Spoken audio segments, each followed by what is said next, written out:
ಒಳ್ಳೆ ಸ್ಕ್ರಿಪ್ಟ್ ಬಂದರೆ ಪ್ರಭಾಸ್ ಜೊತೆ ನಟಿಸಲು ರೆಡಿ ಎಂದ ಅನುಷ್ಕಾ. ಬಾಹುಬಲಿ ಅಂತ ಸಿನಿಮಾದ ಬಳಿಕ ಮತ್ತೆ ನಾವಿಬ್ಬರು ಒಟ್ಟಿಗೆ.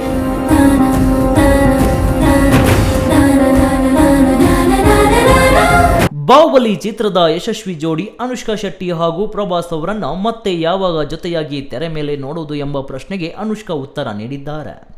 ಒಳ್ಳೆ ಸ್ಕ್ರಿಪ್ಟ್ ಬಂದರೆ ಮತ್ತೆ ತೆರೆ ಮೇಲೆ ಪ್ರಭಾಸ್ ಜೊತೆಯಾಗಿ ಕಾಣಿಸಿಕೊಳ್ಳಲು ಸಿದ್ಧ ಎಂದಿದ್ದಾರೆ.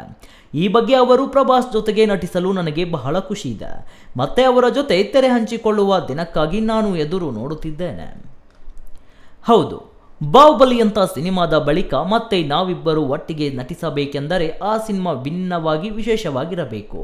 ಅಂತ ಸ್ಕ್ರಿಪ್ಟ್ ಬಂದರೆ ನಾನಂತೂ ನಟಿಸಲು ರೆಡಿ ಎಂದಿದ್ದಾರೆ. ನಾನು ಈಗಲೂ ಬಾಹುಬಲಿ ತಂಡದ ಜೊತೆಗೆ ಸಂಪರ್ಕದಲ್ಲಿದ್ದೇನೆ. ಇತ್ತೀಚೆಗೆ ಬಾಹುಬಲಿ 10ನೇ ವರ್ಷದ ವಾರ್ಷಿಕೋತ್ಸವದ ಪಾರ್ಟಿಯಲ್ಲಿ ಭಾಗವಹಿಸಲು ಆಗಲಿಲ್ಲ. ಆದರೆ ಬಾಹುಬಲಿ ಸಿನಿಮಾದ ಬಗ್ಗೆ ಪ್ರತ್ಯೇಕ ಡಾಕ್ಯುಮೆಂಟರಿ ತಯಾರಾಗುತ್ತಿದ್ದು, ಆ ಡಾಕ್ಯುಮೆಂಟರಿ ಶೂಟಿಂಗ್ನಲ್ಲಿ ನಾನು ಸಹ ಭಾಗವಹಿಸಿದ್ದೇನೆ ಎಂದಿದ್ದಾರೆ ನಟಿ ಅನುಷ್ಕಾ ಶೆಟ್ಟಿ. ಸದ್ಯ ಅವರ ನಟನೆಯ ಘಾಟಿ ಸಿನಿಮಾ ಸೆಪ್ಟೆಂಬರ್ 5ರಂದು ತೆರೆಗೆ ಬರಲಿದೆ. ಇನ್ನು ಅನುಷ್ಕಾ ಹಾಗೂ ಪ್ರಭಾಸ್ ಒಟ್ಟು 4 ಸಿನಿಮಾಗಳಲ್ಲಿ ನಟಿಸಿದ್ದು, ಮಿರ್ಚಿ, ಬಿಲ್ಲಾ, ಬಾಹುಬಲಿ 1, ಬಾಹುಬಲಿ 2 ಸಿನಿಮಾಗಳಲ್ಲಿ ಈ ಜೋಡಿ ಒಟ್ಟಿಗೆ ನಟಿಸಿದ್ದಾರೆ. ಎಲ್ಲ ಸಿನಿಮಾಗಳು ಸಹ ಸೂಪರ್ ಹಿಟ್ ಆಗಿವೆ. ಒಟ್ಟಾರೆ ಮುಂದಿನ ಸಿನಿಮಾದಲ್ಲಿ ನಾನು ಮತ್ತೆ ಪ್ರಭಾಸ್ ಜೊತೆ ನಟಿಸಲು ರೆಡಿ ಇದ್ದೇನೆ ಅಂತ ಅನುಷ್ಕಾ ಹೇಳಿದರೆ, ಇತ್ತ ಪ್ರಭಾಸ್ ಉತ್ತರ ಏನು ಬರುತ್ತೆ ಎಂದು ಕಾದ್ ನೋಡಬೇಕು. ಹರೀಶ್ ಜಪ್ಪ, ಸ್ಪೀಡ್ ಪ್ಲಸ್ ಕರ್ನಾಟಕ, ಬೆಂಗಳೂರು.